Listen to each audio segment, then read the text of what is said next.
পাহাড়ি রাস্তা শেখায় গন্তব্য নয়, পথটাই আসল। পাহাড়ে যাওয়ার আসল আনন্দ সেই পথে যেখানে ঘাম ঝরে, পা কাঁপে, কিন্তু মন হালকা হয়ে যায়। এই জায়গাটাকে স্বর্গের সিঁড়ি যে নাম দিছে ওরা আমার খুব দরকার। আমাদের মধ্যে কেউ কেউ বলতেছে যে চেঙ্গিস খানের দেশে যেতে পারি আর না পারি, চেঙ্গি নদী পার হতে পারছি। চোখে পাহাড় জয়ের নেশা, কিন্তু মনে হাজার উৎকণ্ঠা। কাপতলা পাড়াতে এসে কান্দাকে এখানে রেখে দিয়ে চলে গেলাম।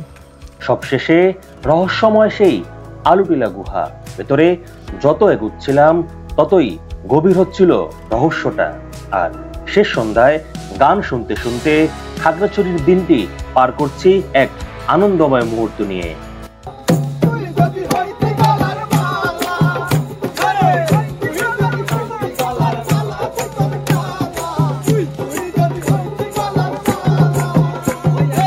সবকিছু মিলিয়ে দারুণ রোমাঞ্চকর এক সময় কেটেছে আমাদের এবারের খাগড়াছড়ি ভ্রমণে।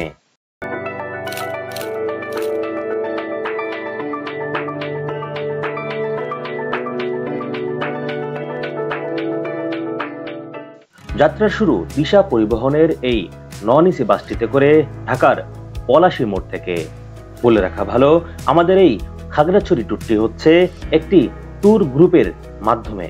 ঢাকা চট্টগ্রাম হাইওয়ে ধরে এক ঝাঁক ভ্রমণ প্রেমী নিয়ে আমরা ছুটে চলেছি খাগড়াছড়ির দিকে। ইতিমধ্যে আমাদের প্রথম বিরতি খন্দকার ফুড গ্যালারিতে।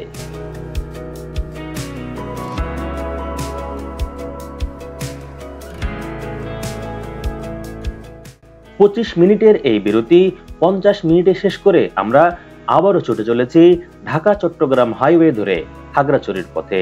কিছুটা তন্দ্রাচ্ছন্ন হয়েছি, ঠিক তখনই খেয়াল করছি বাসের ঝাঁকুনিতে আমাদের অবস্থা একেবারেই খারাপ হয়ে গেছে। এ দেখি বারোইয়ার হাট ধরে রামগড়ের রাস্তাটি দিয়ে আমাদের গাড়ি ছুটে চলেছে খাগড়াছড়ির পথে।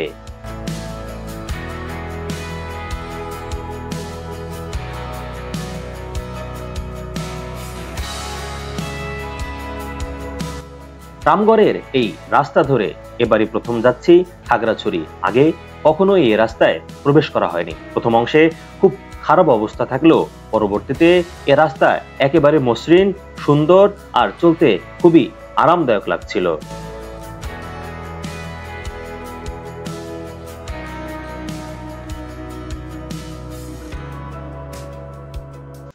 চলতি পথে ফজরের নামাজের জন্য 10 মিনিটের বিরতি আধা ঘন্টায় শেষ করে আমরা আবারও চলতে শুরু করেছি আঁকাবাঁকা এই খাগড়াছড়ির পাহাড়ি রাস্তায়।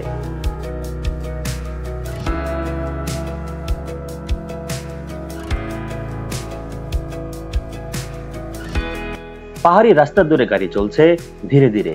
কখনো রাস্তা উঠে গেছে আকাশের দিকে, আবার কখনো নেমে যাচ্ছে একেবারে নিচের অংশে। রাস্তাটা যেন এক সাপের মতো পেঁচিয়ে আছে সবুজ পাহাড়ের গায়ে।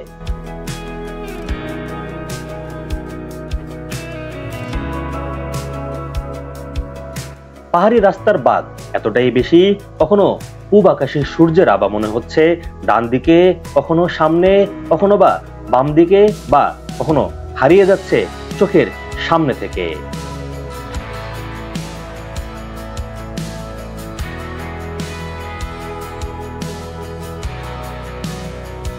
পাহাড়ি আঁকাবাঁকা রাস্তা পার হয়ে প্রবেশ করেছি লোকালয়ের দিকে, যেখানে পাহাড়ি কৃষকেরা তাদের উৎপাদিত পণ্যের পসরা নিয়ে বসেছে এই লোকালয়ের হাটে। আর আমরা পৌঁছে গেছি খাগড়াছড়ি সদরের দিকে। আসসালামু আলাইকুম, শুভ সকাল সবাইকে স্বাগত জানাচ্ছি চট্টগ্রাম বিভাগীয় শহর থেকে প্রায় 105 কিলোমিটার দূরে অবস্থিত খাগড়াছড়ি সদর থেকে। আমরা ঢাকা থেকে কিছুক্ষণ আগে এই খাগড়াছড়ি সদরে এসেছি। শাপলা চত্বর থেকে ছাড়িয়ে আমরা কিছুটা সামনে চলে আসছি। আমরা এখান থেকে আগে নাস্তাটা করে নিব, নাস্তা করে দেন হচ্ছে আমরা খাগড়াছড়ির কিছু সুন্দর সুন্দর জায়গা ভিজিট করব।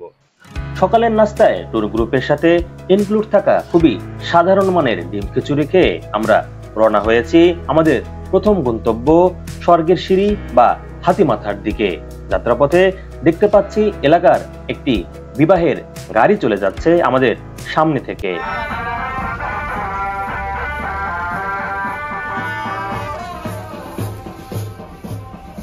কিছুটা পথ যেয়ে আমরা চলে এসেছি জামতলার দিকে।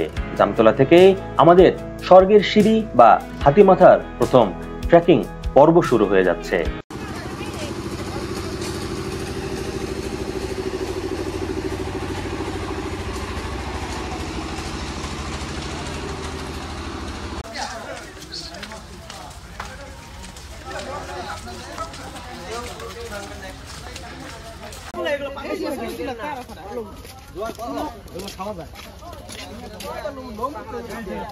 নাস্তার পর্ব শেষ করে আমরা চলে যাচ্ছি আমাদের প্রথম যে স্পট ভিজিট রয়েছে, প্রথম যে গন্তব্য, সেই গন্তব্যে মায়ঙ্কপাল, বা আমরা যারা এখানে এসে এই জায়গাটাকে ভাইরাল করে ফেলেছি তারা সবাই এই জায়গাটাকে স্বর্গের সিঁড়ি নামে জেনে থাকি। সো আমাদের প্রথম গন্তব্য হচ্ছে সেই স্বর্গের সিঁড়ি, দেন হচ্ছে আমরা অন্য জায়গায় ভিজিট করবো আরও দু এক জায়গায়। আগে আপনাদেরকে স্বর্গের সিঁড়িটি যেটি আছে সেই জায়গাটি ঘুরে দেখাতে চাই। এখানে একটি নদী রয়েছে, এই নদীটি হচ্ছে চেঙ্গি নদী। এই চেঙ্গি নদীটি আমাদেরকে আগে পার হতে হবে, পার হয়ে ওই যেই জায়গাটা আছে ওই জায়গা ধরে, ওই ঝিরি ধরে আমাদেরকে এগিয়ে যেতে হবে হচ্ছে মায়ঙ্কপালের দিকে। এই মুহূর্তে আমরা আছি চেঙ্গি নদীর ধারে। এই চেঙ্গি নদীটা পার হতে হবে আগে আমাদেরকে। এখানে একটি বাঁশের সাঁকো রয়েছে, যে সাঁকোটি পার হতে 10 টাকা করে দিতে হবে।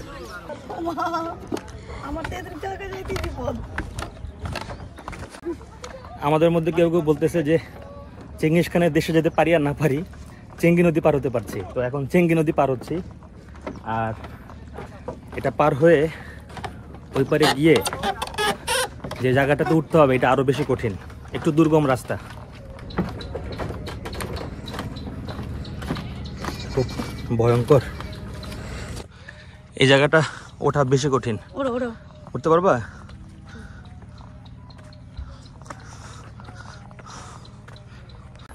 জামতলা থেকে স্বর্গের সিঁড়ির দূরত্ব প্রায় 5 কিলোমিটার।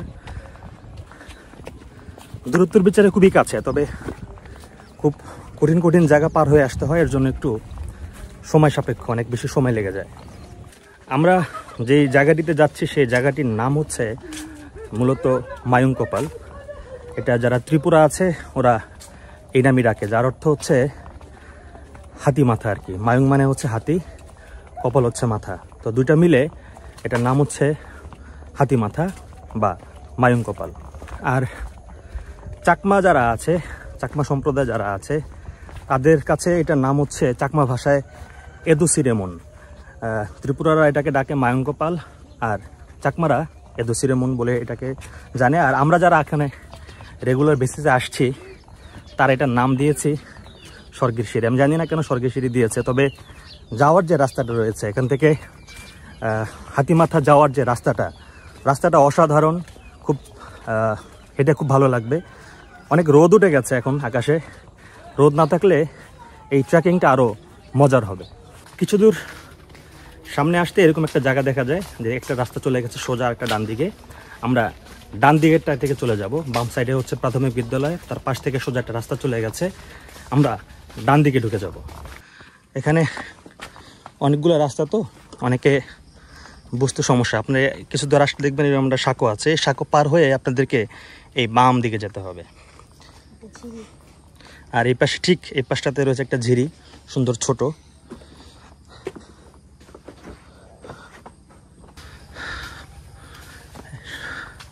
রাস্তা তো বন্ধ করে দিচ্ছে, কেমনে যাওয়া? সামান্য একটা গরু দেখে ভয় পেয়ে গেছে কান্তা, সে আবার আসছে এই রাস্তায় ট্রেকিং করার জন্য। যেতে পথে এরকম অনেকগুলা পাড়া পড়বে, আপনাকে এই পাড়া পার হয়ে তারপরে যেতে হবে। আমি যতটুকু জানি এই মায়ঙ্কপাল যাওয়ার জন্য বা ওদিকে যারা বসবাস করে এই সাইডের মানুষজন, প্রায় 15টা গ্রামের বাসিন্দা এই রাস্তা পার হয় আর কি। রাস্তা খুবই দুর্গম। যারা রেগুলার এখানে আসে তাদের জন্য সমস্যা নাই, তবে আমরা যারা নতুন আসি এখানে ঘুরতে তাদের জন্য এই ট্রেকিংটা খুবই কঠিন। খুব স্লোলি আস্তে আস্তে যেতে হবে এখান থেকে, নাহলে যখন তখন বিপদ আছে।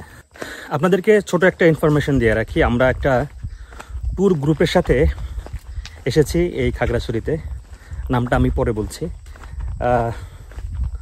তো আমাদেরকে ওরা সরাসরি নিয়ে আসছে বাসে জামতলাতে। আপনারা যারা ভেঙে ভেঙে আসবেন তাদেরকে ঢাকা থেকে আসার জন্য নন এসি বাসে 750 থেকে 800 টাকা লাগবে, এবং এসি বাসে 1200-1500 টাকা লাগতে পারে, আই এম নট শিওর, এরকমই আমি জানি। তো আপনাদেরকে খাগড়াছড়ি সদরে নামিয়ে দেবে, সেখান থেকে আপনারা চলে আসবেন শাপলা চত্বরে। শাপলা চত্বর থেকে আপনারা অটো করে চলে আসবেন হচ্ছে জামতলা। জামতলাতে যেই ছাড়িয়ে যে চেঙ্গি নদীটা রয়েছে সেই নদী পর্যন্ত আপনাদেরকে অটো নিয়ে আসবে। এই চেঙ্গি নদী থেকে আপনাদেরকে মূল ট্রেকিং শুরু করতে হবে। আর যেহেতু আমরা সরাসরি চলে এসেছি জামতলায় বাসে, তো জামতলা থেকে আমাদেরকে ট্রেকিং শুরু করতে হয়েছে। জামতলা থেকে চেঙ্গি নদী খুব বেশি দূরে নয়, মাত্র 8-10 মিনিটের রাস্তা, খুব অল্প রাস্তা। তো আপনারা যারা এদিকে আসবেন অবশ্যই একটু পরিকল্পনা করে আসবেন। যারা ট্রেকিং করতে পছন্দ করেন তারা আসবে, আর যারা ট্রেকিং করতে পারেন না, নতুন বা আপনারা আগ্রহী হচ্ছেন ট্রেকিং করার জন্য, তাদেরকে আমি বলবো জায়গাটাকে একটু মাথায় না রাখার জন্যই। শীতকাল হলে এটা আসা যায়, তবে গরমের সময় বা বর্ষার সময় এটা একেবারেই আসার অনুপযোগী জায়গা। এখানে ছোট একটা ঝিরির মতো আছে, এখন খুব একটা পানি নেই, তবে বর্ষাকালে এখানে খুব পানি দেখা যায়। তখন এই জায়গাটা থেকে হেঁটে হেঁটে যেতে হয়। আমরা এখন শর্টকাটে পার হচ্ছি। আমাদের প্রথম গন্তব্য হাতিমাথা পাহাড়। উঠার পথটা একেবারেই সহজ ছিল না। মাটির গন্ধে ভেজা সরু ট্রেইল, পাশে গভীর জঙ্গল, আর মাঝে মাঝে গাছের পাতায়ের ফাঁক দিয়ে দেখা যায় ওই দূরের পাহাড়। উঁচুতে উঠতে উঠতে তখন ঘাম কপাল বেয়ে নামে, তখন হাওয়ার একটি ঝাপটে এসে সেই ক্লান্তি মুছে দেয়, যেন পাহাড় নিজেই সাহস দিচ্ছে আরেকটু এগিয়ে চলো।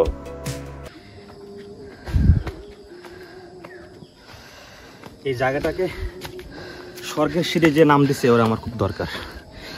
এই নাম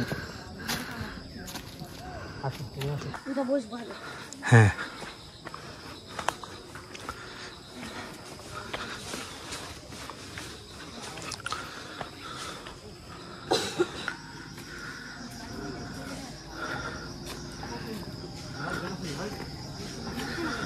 এখানকার যে প্রাকৃতিক পরিবেশ, যে সৌন্দর্য, সেটা অমায়িক, নো ডাউট অ্যাবাউট দ্যাট। কিন্তু হাঁটার যে কষ্ট, হাঁটতে যে মানে পরিশ্রম হয়, আমার কথা জড়ায় আসতেছে, আমি কথা ঠিক মতো বলতে পারতেছি না। তো হাঁটার জন্য যে পরিশ্রমটা হয়, এই পরিশ্রম আপনাকে পরিবেশ দেখতে দিবে না। আসলে প্রচুর পরিশ্রম। আপনি চাইলে নাও যেতে পারেন, তবে এই হাঁটাটার মধ্যে একটা মজা আছে, পাহাড়ের মধ্যে পাহাড় দেখা, এই আনন্দ। রাস্তার অবস্থা খুব বেগতিক, অনেক উঁচু নিচু। জানি না যারা এখানে বসবাস করে এরা কিভাবে এখানে হাঁটাচলা করে, তবে খুব কঠিন এবং দুর্গম রাস্তা। যারা এখানে বসবাস করেন তাদের জন্য হয়তো বা জায়গাটা খুব সহজ হয়ে গেছে, তারা দীর্ঘদিন এ রাস্তায় চলাফেরা করছেন তাই। কিন্তু আমরা যারা নতুন এসেছি বা নতুন আসব, তাদের জন্য এটা খুব কঠিন জায়গা। এর আগের একবার আমরা গিয়েছিলাম সীতাকুণ্ডে, সেটাও অনেক ট্রেকিং, তবে সীতাকুণ্ডে এতটা পরিশ্রম হয়নি। পাহাড়ি রাস্তায় হাঁটা সবচেয়ে বড় চ্যালেঞ্জ হয়ে দাঁড়ায় যখন উপরে উঠতে হয়। আমরা প্রায় 1 ঘন্টার উপরে হাঁটছি, হেঁটে তাপতলা পাড়া নামক একটি পাড়াতে চলে আসছি, যেখানে এসে সবাই অনেকটা সময় রেস্ট নিয়ে নিচ্ছে। আর কান্তাকে ঠিক এই জায়গাটিতে বসিয়ে রেখে আমি ছুটে চলেছি গন্তব্যের দিকে, কারণ স্বর্গের সিঁড়ি দেখতেই হবে। প্রায় 1 ঘন্টা 10-15 মিনিটের মতো আমরা হাঁটছি, হেঁটে একটা পাড়াতে আসলাম। এটা হলো কাপতলা পাড়া। এই কাপতলা পাড়াতে এসে কান্তাকে এখানে রেখে দিয়ে চলে গেলাম। আমি যাচ্ছি স্বর্গের সিঁড়িতে, মানে কারণ কান্তা আর হাঁটতে পারছিল না, একটু সমস্যা হচ্ছিল। ওর এটা প্রথম ট্রেকিং, এর জন্য হয়তো বা একটু বেশি প্রবলেম হচ্ছিল ওর, তাই আমি ওকে আর এর জন্য প্যারাও দিলাম না। আর ও খুব একটা হাঁটতে স্বাচ্ছন্দ্য বোধ করছিল না, তাই ওকে এখানে এক জায়গায় বসিয়ে রাখলাম। আমি যাচ্ছি সামনের দিকে। সত্যিকার অর্থে প্রথমে একটু প্রবলেম হচ্ছিল হাঁটতে, এরপরে আমার আসলে এখন খুব একটা ওইরকম প্রবলেম হচ্ছে না। শ্বাসের কিছুটা ঘন হয়ে যাচ্ছে, যেহেতু একেবারেই আমরা ট্রেকিং করি না ওইভাবে। তবে এখন অনেকটাই মানিয়ে গেছে, একেবারে রোদ উঠে গেছে, কোনো বাতাস নেই, এর জন্য একটু বেশি খারাপ লাগছে হয়তো।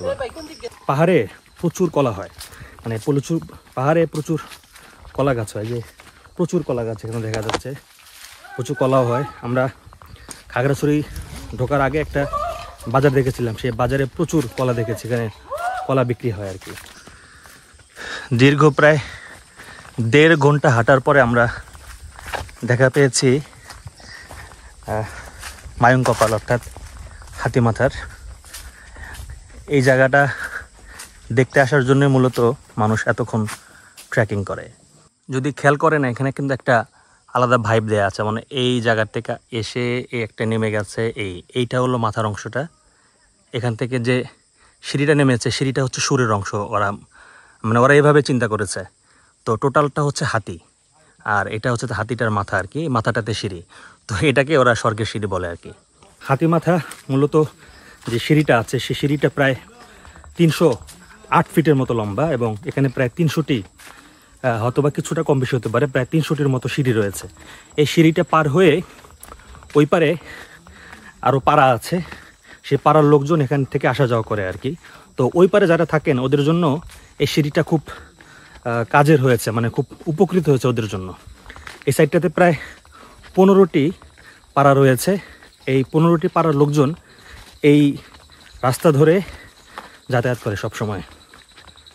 কার দুঃখ কি জানি না, তবে বাংলাদেশের দুঃখ হচ্ছে পাহাড়। দেখেন কি সুন্দর লাগছে পাহাড়গুলো, যদিও আমি ঠিক এই যে অংশটা আছে তারপরে যে সাদা সাদা দেখা যাচ্ছে, এখানে মেঘ জমে গেছে, তাই পাহাড়টা ঠিকভাবে বোঝা যাচ্ছে না। তবে খালি চোখে দেখা যাচ্ছে ওখানে অনেক সাদা সাদা সাদা মেঘ জমে আছে।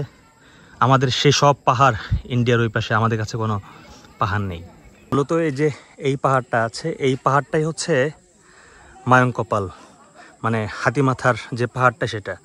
আর ঠিক এই যে একটা সিঁড়ি আছে, এই সিঁড়ি ধরে এই পাহাড়ে উঠতে হয়। এই পাহাড় বেয়ে বেয়ে বেয়ে বেয়ে ওই সাইডে প্রায় অনেকগুলো পাড়া রয়েছে, অনেকগুলো পরিবার ওই সাইডে থাকে।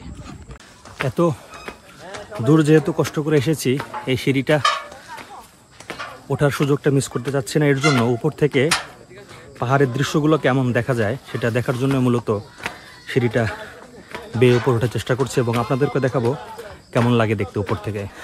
এমনিতে প্রায় 1.5 ঘন্টা হেঁটে আসছি, তার উপরে প্রায় 300-র উপরে স্টেপ রয়েছে।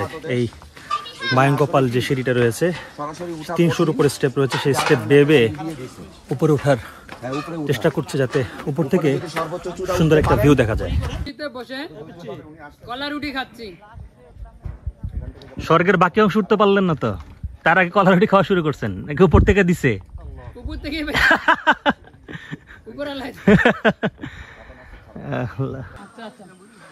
ঠিক ওই নিচ থেকে হেঁটে হেঁটে হেঁটে হেঁটে আমরা চলে আসছি প্রায়, আর কয়েকটা স্টেপ বাকি আছে।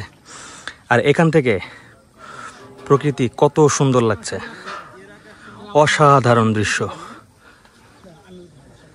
অবশেষে আমরা চলে আসছি মায়ঙ্কপালের একেবারে সর্বোচ্চ চূড়ায়। এখান থেকে খাগড়াছড়ির ভিউটা খুব সুন্দর দেখা যায়, অনেক পাহাড় দেখা যায়, শহর দেখা যায়। যাক, উঠে ভালো লাগলো, তবে অনেক পরিশ্রমের কাজ। যারা এখানে আসবেন তারা একটু ট্রেকিং করতে পারবেন কিনা এই পরিকল্পনা করে, এই প্ল্যানিং নিয়ে পরে আসতে হবে আপনাদেরকে। তবে উঠছেন যেমন তেমন, নামতে খারাপ অবস্থা হয়ে যাবে, কারণ নিচের দিকে চোখ দিলে খুব ভয় লাগতেছে। নিচে পা সাবধানে না পাতাইলেই শেষ। উঠতে মজা লাগছে। আর কত আছে? এই তোমাদের বাসা কোন পাড়ায়? এই উপরে না নিচে বললা না তো? ও ত্রিপুরা।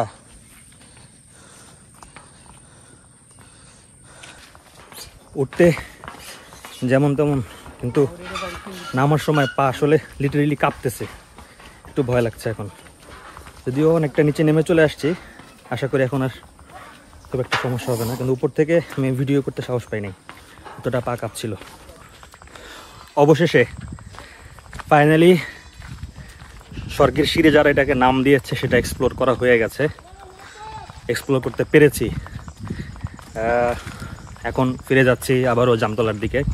কান্তাকে এক জায়গায় বসিয়ে দেখে এসেছে একটা পাড়াতে, ওখান থেকে ওকে আবারও নিয়ে যেতে হবে। বেশি সমস্যা হচ্ছে আমরা প্রায় 1 ঘন্টার উপরে হেঁটে একটা পাড়াতে এসেছিলাম, সেই পাড়াতে কান্তাকে বসিয়ে এসেছি।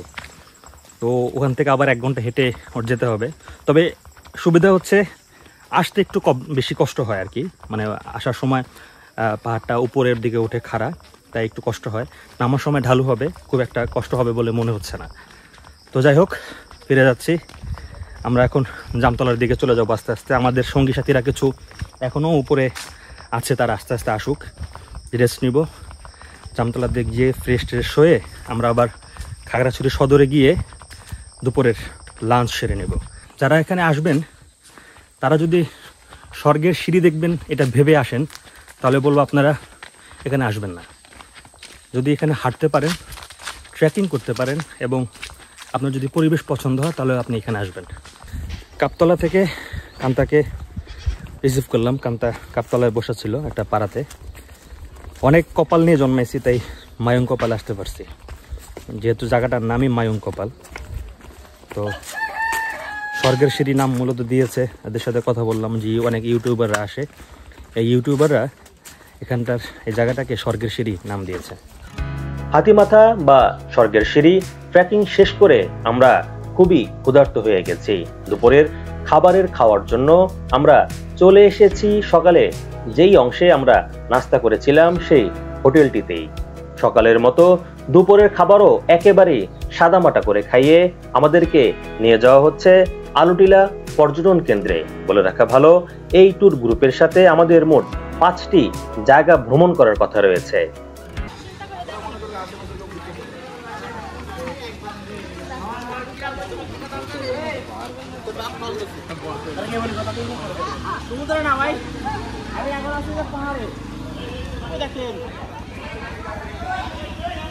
দুপুরের খাওয়া দাওয়ার পর্ব শেষ করে আমরা চলে এসেছি আলুটিলা পর্যটন কেন্দ্রে। এখান থেকে আমরা কিছু সময় ঘুরবো, এখানে কি আছে দেখবো। যদিও এর আগে এখানে আসা হয়নি, তাই এখানের যে পরিবেশ রয়েছে সেটা আমরা কিছুক্ষণ এই জায়গাটাতে একটু ঘুরে ঘুরে দেখবো। আলুটিলা পর্যটন কেন্দ্রে প্রবেশ করলে সবার আগে যেই জিনিসটি চোখে পড়বে সেটি হচ্ছে একটি ঝুলন্ত ব্রিজ। আমরা ব্রিজের কাছে যাচ্ছি হেঁটে হেঁটে। আলুটিলা পর্যটন কেন্দ্রটি খাগড়াছড়ি জেলার একটি প্রাকৃতিক সৌন্দর্যমণ্ডিত স্থান, যা খাগড়াছড়ি শহর থেকে 8 কিলোমিটার পশ্চিমে আলুটিলা পাহাড়ের চূড়ায় অবস্থিত। এখানকার প্রধান আকর্ষণ হলো আলুটিলা গুহা, যা স্থানীয়ভাবে মাতাই হাকর বা দেবতার গুহা নামে পরিচিত। এই গুহার দৈর্ঘ্য প্রায় 350 ফিটের মতো। আলুটিলা গুহা ছাড়াও এখানকার অন্যতম প্রধান আকর্ষণ ঝুলন্ত ব্রিজ। দুই পাহাড়কে যুক্ত করতেই এই ব্রিজ নির্মাণ করা হয়েছে, আর এখান থেকে খাগড়াছড়ি শহরটা খুব সুন্দর দেখা যায়। আলুটিলা পর্যটন কেন্দ্রের যে অন্যতম একটি আকর্ষণ হচ্ছে আলুটিলা গুহা। সেই গুহাতে এখন প্রবেশ করতে যাচ্ছি। মারাত্মক লেভেলের গরম। আসলে এই গরমে এখানে ট্রেকিং করা খুবই কষ্ট।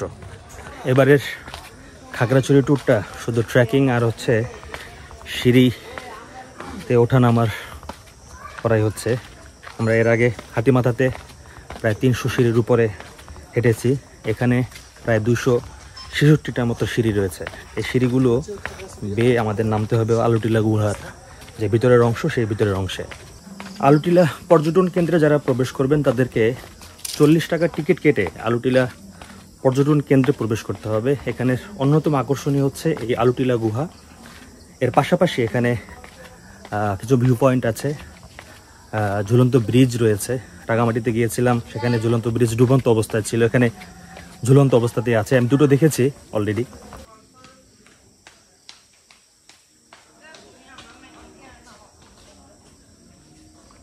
সবচেয়ে বেশি সমস্যায় পড়ে যাচ্ছে গরমে। মারাত্মক গরমে ডিহাইড্রেশন হয়ে যাচ্ছে আর হাঁটতে খুব কষ্ট হচ্ছে। একেবারেই বাতাস থম ধরে আছে, কোনো বাতাস নেই, একেবারেই পুরো পাহাড় জুড়েই। আমরা আলোটিলা গুহার একেবারেই সম্মুখে চলে আসছি। এখন এর ভিতরে ঢুকতে হবে। যারা এখানে আসবেন অবশ্যই লাইটের অ্যারেঞ্জমেন্ট নিয়ে আসবেন। ভিতরে অন্ধকার এবং খুব পিচ্ছিল। গুহার ঠিক প্রবেশের অংশে একটা ছোট ঝিরি বয়ে গেছে, এখান থেকেই গুহার ভিতরে প্রবেশ করতে হবে।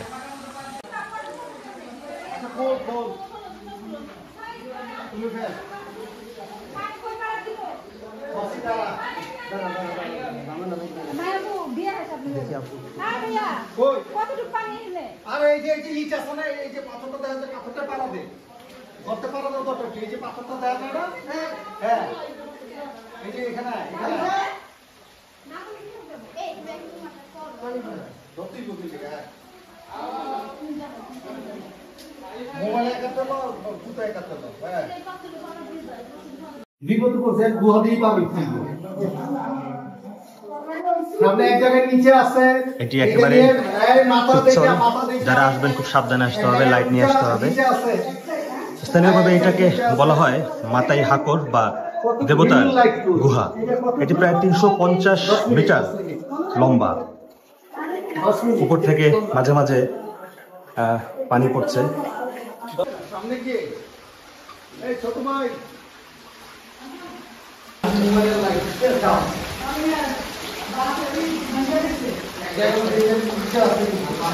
খুবই ইন্টারেস্টিং এবং ভৌতিক লাগছে ভিতরে প্রবেশ করতে।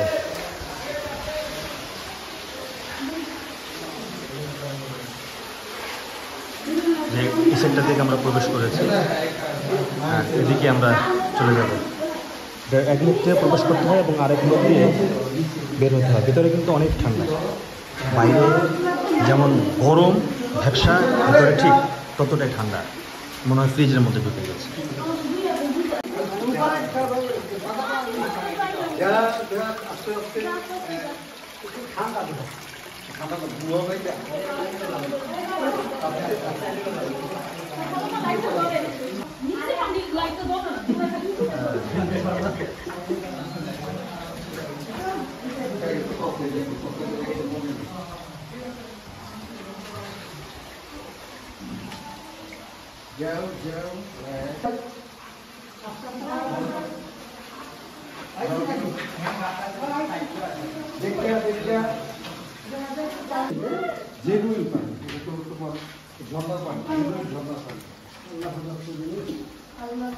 কোন জায়গাটা বেরোতেছে কেউ বলতে পারবে না, তাই না?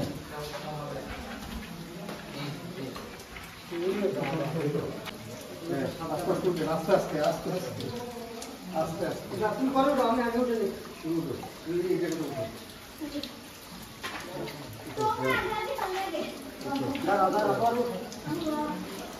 হ্যাঁ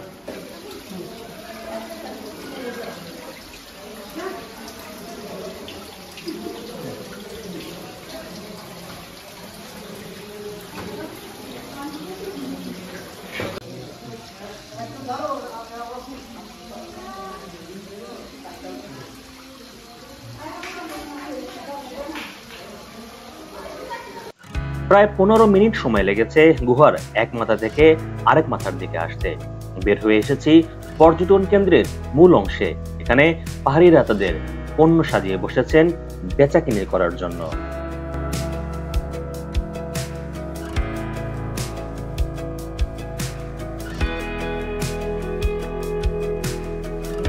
আমাদেরকে মোট 5টি স্পট ঘুরিয়ে দেখানোর কথা ছিল, তবে সময়ের দোহাই দিয়ে তারা আমাদেরকে এখানে এসেই একেবারে ছেড়ে দিয়েছে। তাই আমরা ঘুরে ঘুরে দেখছি আলোটিলা পর্যটন কেন্দ্রে পার হচ্ছি এই ব্রিজটি। ব্রিজ পার হয়ে চলে যাব ঠিক ওই পারের অংশে। এই ঝুলন্ত ব্রিজের উপর থেকে খাগড়াছড়ির শহরটা খুব সুন্দর দেখা যায়। খাগড়াছড়ির এবারের ভ্রমণটি ছিল আমাদের একটি ট্যুর গ্রুপের মাধ্যমে। পর্যটক বাংলাদেশ নামেও একটি ট্যুর গ্রুপের সাথে আমরা ভ্রমণ করেছি প্রথমবারের মতো। তবে এবারেই প্রথম আমরা খুবই হতাশ হয়েছি তাদের সার্ভিস দেখে। এর আগেও দুটি গ্রুপের সাথে আমাদের ভ্রমণ অভিজ্ঞতা হয়েছে, তবে এবারের মতো বাজে অভিজ্ঞতা কখনোই হয়নি। দুটি স্পট ভিজিট করিয়ে আমাদের এখানেই বসিয়ে রাখা হয়েছে। তবে মন্দের ভালো হয়েছে এখানকার কিছু স্থানীয় লোকদের গানের পরিবেশনায়।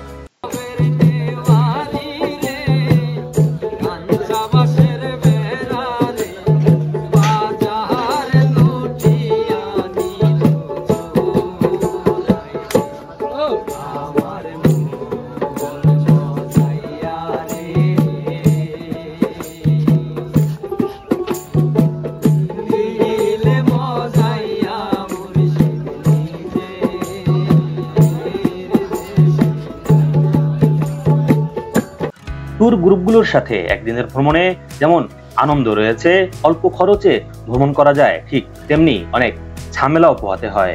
সন্ধ্যা হয়ে গেলে নানান ধরনের তালবাহানা, আর সন্ধ্যা থেকে রাত্র 11টা পর্যন্ত প্রায় 5 ঘন্টা বসে থাকা খুবই বিরক্তিকর। তবে এই ছেলেগুলোর গানের পরিবেশনা কিছুটা সময় স্বস্তি দিয়েছিল এই জায়গাটিতে।